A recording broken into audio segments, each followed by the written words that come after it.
I'm Manash Varghese from Millionaire Motivation. I've been posting a lot of information and motivation over the years, and we've been getting a lot of the same questions again and again. So I thought I'd post a couple of videos to answer some of those questions and share some of the information I've collected over the years from my own experience and the experience of others. But enough about me, let's get right into the topic of why you won't accomplish your New Year's resolutions this year. But obviously this would be a pretty poor video if I just said that and didn't expand on that and actually offer some advice on how to succeed at your New Year's resolutions. So let's get right into it. But as a note, all these topics go actually a lot deeper than what we're going to talk about here, but I want to try to keep this first video kind of short. So we're just going to touch on the surface of them. We'll record some videos later to go further into depth with some of these topics. Alright, let's get started.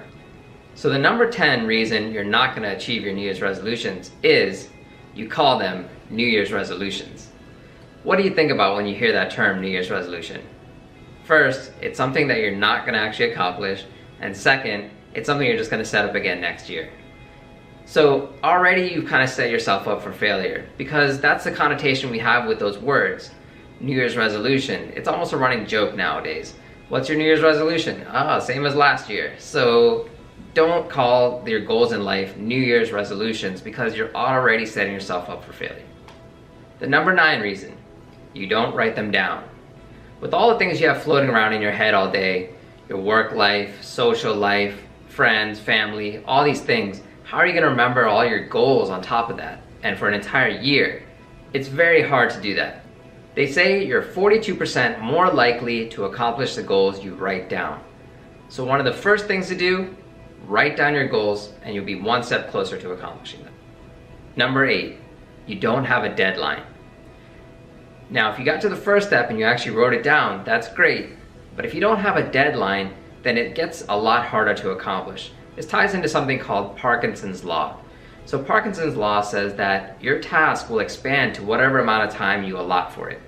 So for instance, if you ever had to do a report or a project and they gave you 2 months to do it, usually that first couple weeks or a couple days, a month, you don't do that much. Maybe it takes you a week to write one paragraph. But then it comes down to the night before and you realize you haven't done any of it. Then suddenly you're able to knock out the entire 15 pages in one night. Why is that? Because the amount of time you allotted for it now is reduced, and now you have to do a lot quicker, and your brain is capable of doing that. But since you had the 2 months, your mind just kind of expanded that project to a 2-month project and timeline. So imagine you set up a goal and you have no date for when you're going to accomplish it. How long do you think it's going to take you to get to that goal? So if you wrote, I want to lose 5 pounds, that's great.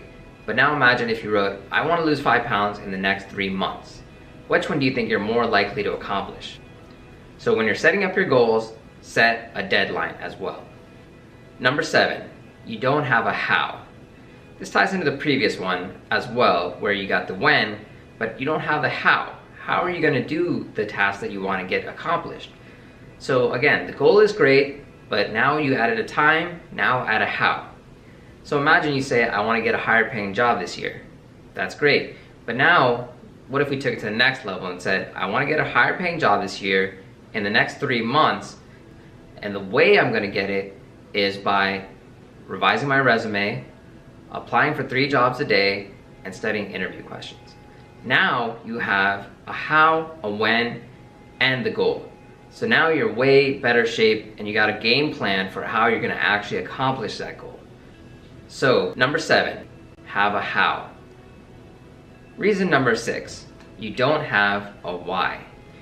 Now I think this one's kind of interesting because you'll see a lot of posts or videos and stuff that talk about the how and the when for goal setting, but not a lot of times you'll see that they talk about the why. I feel like that's weird because actually more important than anything is, why are you doing this goal? What's the reason? So a lot of people set up the goals and they kind of do the same thing that they did last year. I want to get in better shape, I want to get a better job, I want to get paid more, I want to eat better, whatever it is. It's always the same. They just kind of copy and paste it from last year and redo it. That's the same goals again this year. But why is that goal important to you? So that's what you need to kind of consider when you're setting up your goals. Why is that goal important to you? Jim Rohn, who's one of my favorite motivational speakers, says, the bigger the why, the easier the how. So if you have a big reason to do something, you'll definitely be more likely to do that. For instance, there's always people who are trying to quit smoking. They try and they start and they stop, and then suddenly they have a kid, and then now that kid is starting to grow up and they feel like, oh man, I want to make sure I'm there for my kid, I want to be able to run and play with them and do all these things, and suddenly they're able to quit when earlier it was impossible for them to stop. So what happened? What changed? Now they have a much bigger why. That reason is their kid. So find that thing that's motivating you. What is it that you're looking for, and why do you want it? So when you're writing down your goals, also add in the why.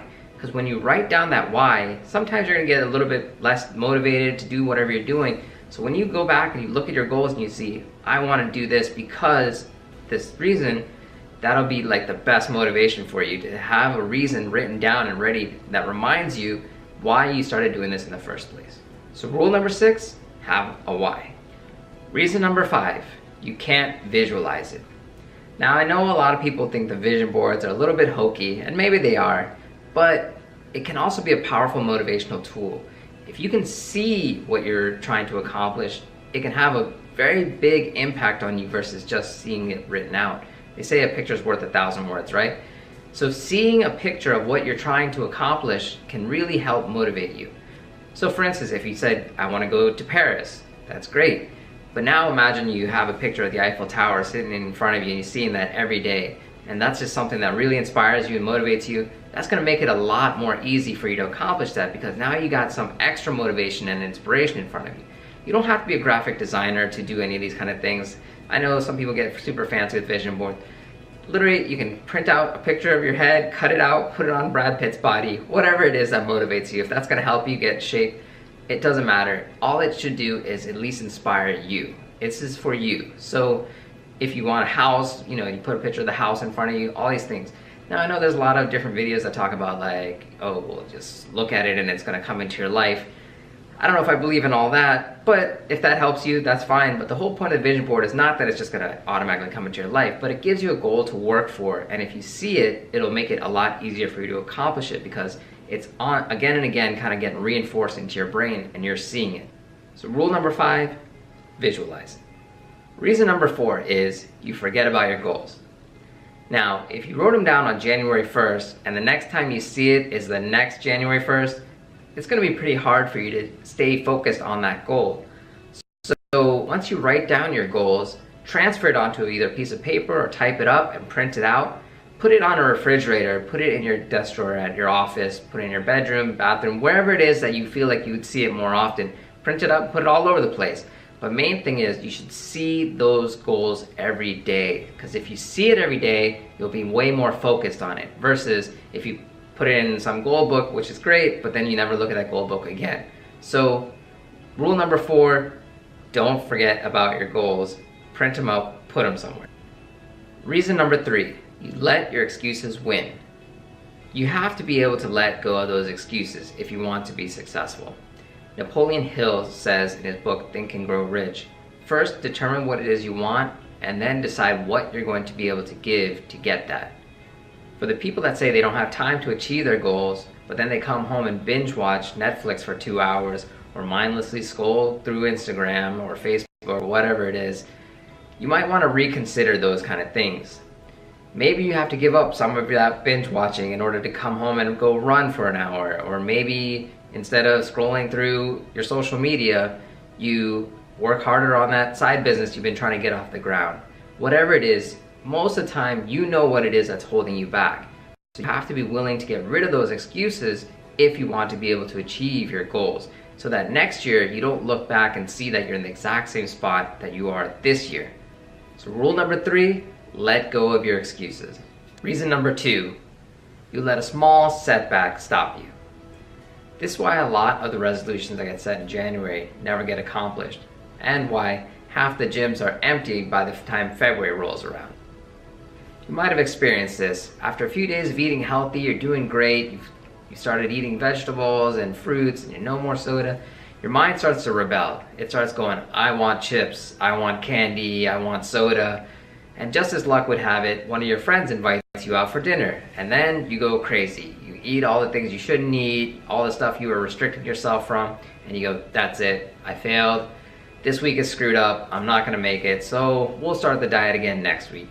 And then, as luck would have it, Monday morning somehow you're not able to go to the gym and you go, well, this week is screwed up also. I was supposed to go to the gym 5 days. I can't go now, so now it's gonna be 4 days, so we'll start next Monday. So you can see where the rest of this is going, right? Basically, weeks turn into months, months turn into never. When you're starting something new, you have to allow yourself a little bit of leniency when you're starting these things. If you fall off the wagon one meal, that's okay. But then get back on the next meal.